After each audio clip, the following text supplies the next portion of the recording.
welcome back. Today we're talking about reaching the intermediate plateau and what to do when you feel stuck when you are learning a language. So intermediate is where you are at a level comfortable enough to communicate in a foreign language, but sometimes still struggle with a bit of vocabulary or grammar.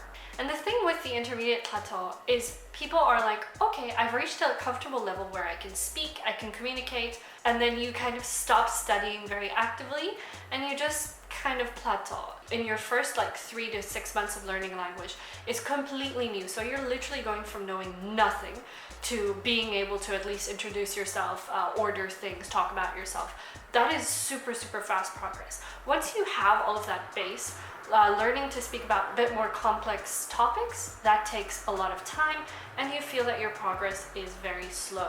Now that we know what the intermediate plateau is, let's look at a few ways to combat it and move from intermediate to advanced. Number 1, stop focusing on what is in textbooks, stop rereading your old notes, and focus more on speaking to native speakers in context so that you can pick up stuff like phrasal verbs, idioms, collocations, those kinds of things that will make you sound a lot more native. And try to think of how you can say a word in a more advanced, different way. Collocations, for example, are words that go together. So in English, we say you take medicine, whereas in Korean, you eat medicine.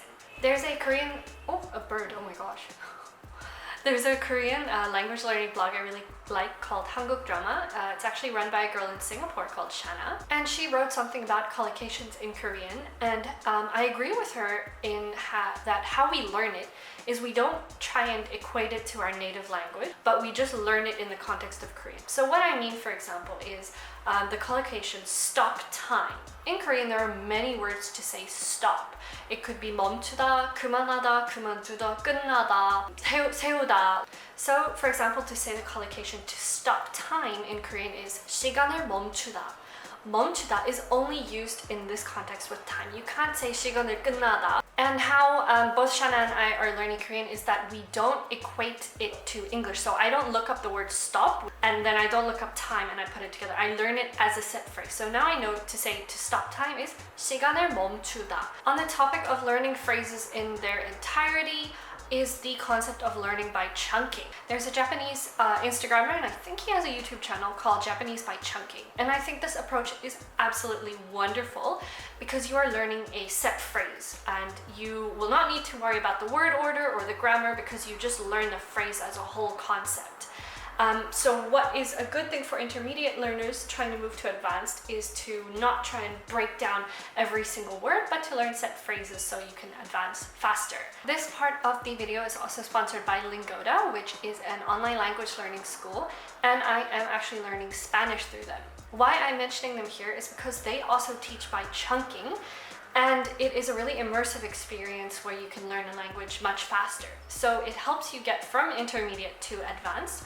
The group lessons are really small and the teacher really takes good control of the lesson and allows everybody enough interaction to speak. Something I particularly enjoy about Lingoda is the opportunity to explore all the materials of a certain level. So if you are registered for maybe A1 or A2, you can check out and download all the PDFs from the lessons there. You can also browse which topics of lessons you want to take and then book it with a teacher according to your availability. So for me, I usually take lessons before or after work, and it doesn't work out too badly with the time zones. There's always a lesson that I'm able to take with a teacher.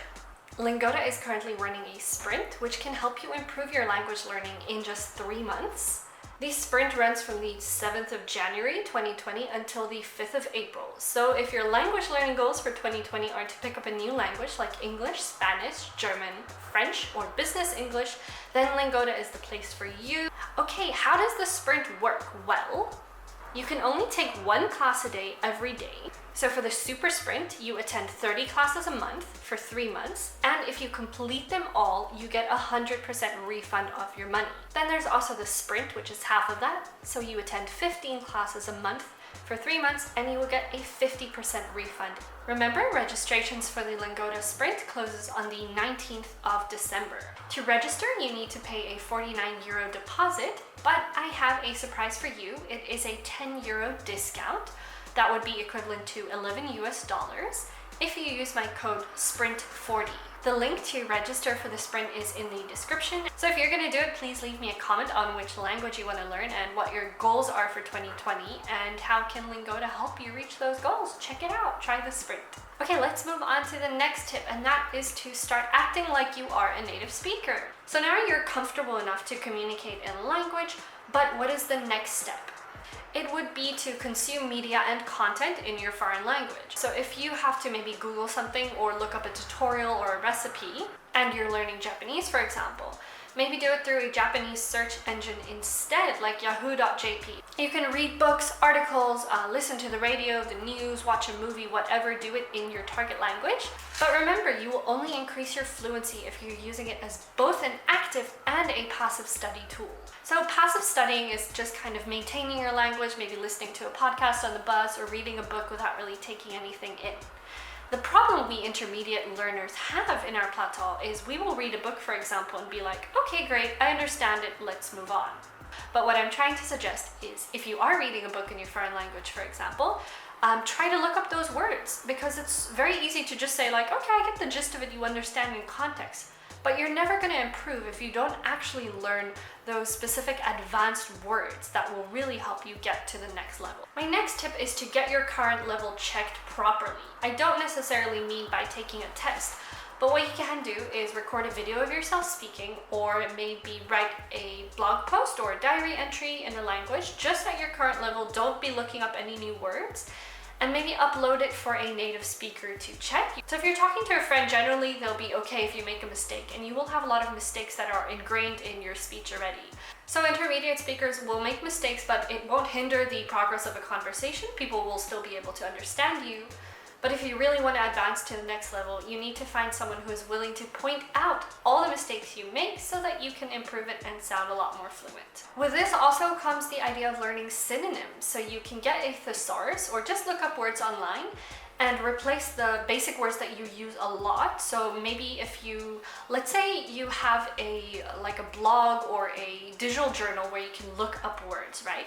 So type a diary entry there every day for maybe a week, and search, do a word search and see how many times you use a specific word, like a basic word. So maybe you can try doing a word search and be like, oh my goodness, I use this word so many times. Let's look at a more advanced, specific way to say the word in a different way. Now, the last tip sounds pretty simple, but you really need to apply it to get to an advanced level, and that is to put in effort every single day. I am busy too, and a lot of you ask me, how do you get time for learning languages when you have a full-time job? It is hard, but I try and use my dead time as much as I can. What I mean by that is when I am like riding on the bus, I will listen to a podcast. Now, not just any podcast where I'll just listen passively, but it will be a teaching podcast where vocabulary is actively being taught to me. I make sure to text my friends in foreign languages, and I try to incorporate the language into my workday. So I am a UI UX designer or a product designer, and if I need to research on how to do a specific thing, or if I want to understand more about UI UX principles, sometimes if I have the time, I will look it up in another language. There are so many resources for UI UX designers in Spanish, and what I've really been enjoying is to look up UI UX articles in Spanish instead. And in closing, it's absolutely imperative that you put in effort every single day. The problem I find, even with myself, is that I get so comfortable in a language that I think, oh, okay, if I just kind of leave it, I will stay at that level forever. Well, my French and my Hungarian have really deteriorated because I got to a decent level that I thought would stay there, and by not practicing it and not using it, what happens is you can understand it fluently, and that tricks you. You think, okay, I'm still fluent in the language. But when you need to try and speak and reproduce, very, very difficult. If you think of it in the context of doing maybe, let's say, an hour of language learning every day for a year, you get 365 hours of learning a language. If you just do 1 hour a week, like a lesson a week, that is just 52 hours a year, and that will not help you improve. So just make sure to, whenever you have time, to put in effort for language learning. So what can help is to try and change up your language learning method, maybe get a new app, get a different tutor, try to explore some language meetups in your area. Just try and change up how you generally learn languages, and that should make it more fun and hopefully get you faster from intermediate to advanced. That's all I have for you today. If you have some tips that you want to share, please leave them in the comments, and remember to use my code if you're going to register for the Lingoda Sprint. Thank you so much for watching, and I will see you in the next video. Bye bye!